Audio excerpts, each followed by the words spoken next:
ഞാൻ ഇന്നലെ നല്ല പ്രചരണത്തിന്റെ തിരക്കിലായിരുന്നു. ഏകദേശം രാത്രി റൂമിലെത്തിയ ശേഷമാണ് അദ്ദേഹത്തെ പോലെ ഒരു സീനിയർ നേതാവ് ഇത്തരത്തിലൊരു പ്രസ്താവന നടത്തി എന്നറിഞ്ഞത്. എന്തായാലും ഞാൻ പറഞ്ഞതുപോലെ തന്നെ അദ്ദേഹം വളരെ സീനിയർ ആയിട്ടുള്ള ഒരാളാണ്, എന്നേക്കാൾ മുതിർന്ന ഒരാളാണ്.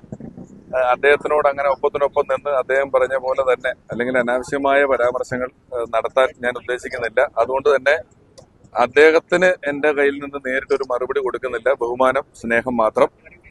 മാധ്യമങ്ങൾ എന്നുള്ള നിലയിൽ അല്ലെങ്കിൽ ഇവിടുത്തെ ജനങ്ങൾ എന്നുള്ള നിലയിൽ ആ ചോദ്യം ചോദിക്കുമ്പോൾ നമ്മുടെ കോൺഗ്രസ് ഭരിച്ച ഒരു ഇന്ത്യ അത്തരത്തിലുള്ള ഒരു അഭിപ്രായ സ്വാതന്ത്ര്യം എല്ലാവർക്കും നേരത്തെ കൊടുത്തിട്ടുണ്ട്. ആരെ പറ്റിയും അങ്ങനെയൊക്കെ പരാമർശങ്ങൾ നടത്താനുള്ള ഒരു അഭിപ്രായ സ്വാതന്ത്ര്യം ഉള്ള നമ്മുടെ നാടാണ്.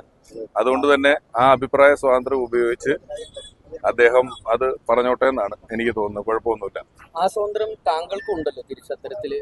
എനിക്ക് സംസ്കാരം കൂടി ഉണ്ട്, സ്വാതന്ത്ര്യം മാത്രമല്ല ഉള്ളത്. അതുകൊണ്ട് ഈ സംസ്കാരം സമരം ചെയ്താൽ കിട്ടുന്ന ഒരു കാര്യമല്ല, അത് എളുപ്പത്തിൽ കിട്ടൂല.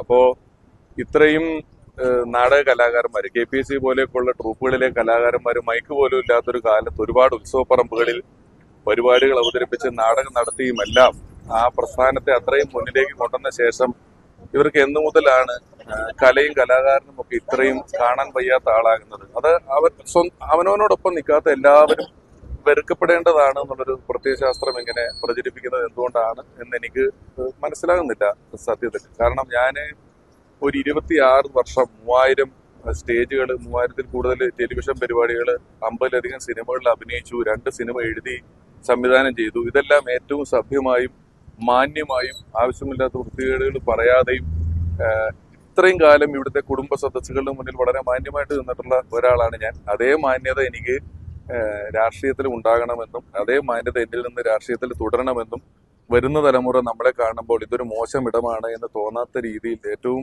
സരസമായി നിൽക്കണമെന്നും ആത്മാർത്ഥമായിട്ട് ആഗ്രഹിച്ചിട്ടാണ് രാഷ്ട്രീയത്തിലേക്കും കൂടെ ഞാൻ വന്നിട്ടുള്ളത്. അതുകൊണ്ട് കുഴപ്പമില്ല, ഞാൻ ഒപ്പത്തിനൊപ്പം എന്ന് പറയുന്നില്ല.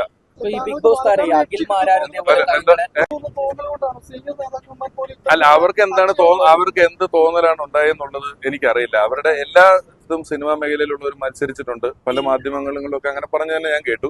എല്ലാ പാർട്ടിയിലും സിനിമാ താരങ്ങളും മത്സരിച്ചിട്ടുണ്ട്, വന്നിട്ടുണ്ട്. എന്തുകൊണ്ടാണ് അങ്ങനെ പറഞ്ഞതെന്നുള്ളത് എനിക്കറിയില്ല. അദ്ദേഹം ഒരു വളരെ സീനിയർ ആയിട്ടുള്ള, ഞാൻ റെസ്പെക്ട് ചെയ്യുന്ന ഒരാൾ തന്നെയാണ്. എനിക്ക് അദ്ദേഹത്തിനോടുള്ള റെസ്പെക്റ്റിന്മേൽ യാതൊരു കുറവുമില്ല. അതാ ഞാൻ പറഞ്ഞത്, അദ്ദേഹത്തിനോട് ഒപ്പത്തിനൊപ്പം നിന്ന് ഞാനും തിരിച്ചു പറയുക എന്ന് പറയുന്ന ഒരു പരിപാടിക്ക് ഞാനില്ല. അത് അദ്ദേഹം പറഞ്ഞോട്ടെ. എന്താ ചോദിക്കാൻ?